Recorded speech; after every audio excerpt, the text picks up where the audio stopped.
आज जितेबाला दुर्वासा ऋषि आसी पहुँची जाइछंती द्वारका नगर रे सेतेबेले प्रभु श्रीकृष्ण ताकू पाछोटी नहीं जाइछंती आउ दुर्वासा ऋषि को आसन पादासन पाद्य अर्घ्य दे ताकू यथोचित सम्मान दौरान यही समय दुर्वासा ऋषि को पचारुंट प्रभु रुक्मिणी गर्भ आसी 5 मास हो गला तेणे गर्भरे पुओ अच्छी कि झील अच्छी तार भविष्य टिके मते कहतु।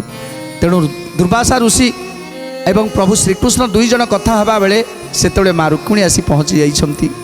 तेणु रुक्मिणी पचारुंट हे ऋषि दुर्वासा आपण दुई जन कौन एमती चुपी चुपी कथा होउछंती मते कहतु। तेणु रुक्मिणी की कहउछंती माँ मु आपण को कहली आपणकर मन दुख हम। तेणु रुक्मिणी कहउछंती नाई नाई मु सबू जानिबा पई चाहूची ये पिलार भविष्य तो जानिबा पई चाहूची। तेणु दुर्वासा ऋषि कहउछंती माँ तुम गर्भरे जी अछंती से साधारण नुहंती देवदेव महादेव कोपानल भस्म होइथिबा कामदेव आपणक गर्भरे स्थान पाइछंती। ये कथा शुणी आज आश्चर्यचकित हो जाउछंती समस्ते एवं तार भविष्य कथा पचारुछंती तार भविष्य कौन हम।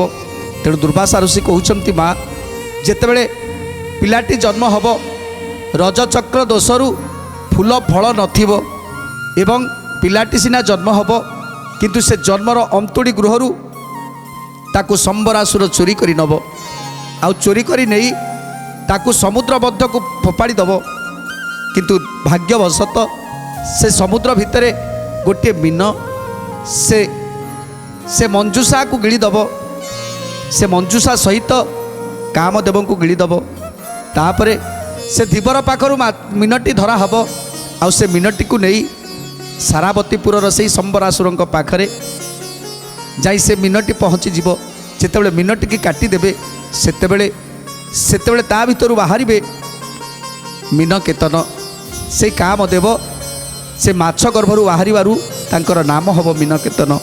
तेणु आज भविष्यवाणी करुछंती दुर्वासा ऋषि।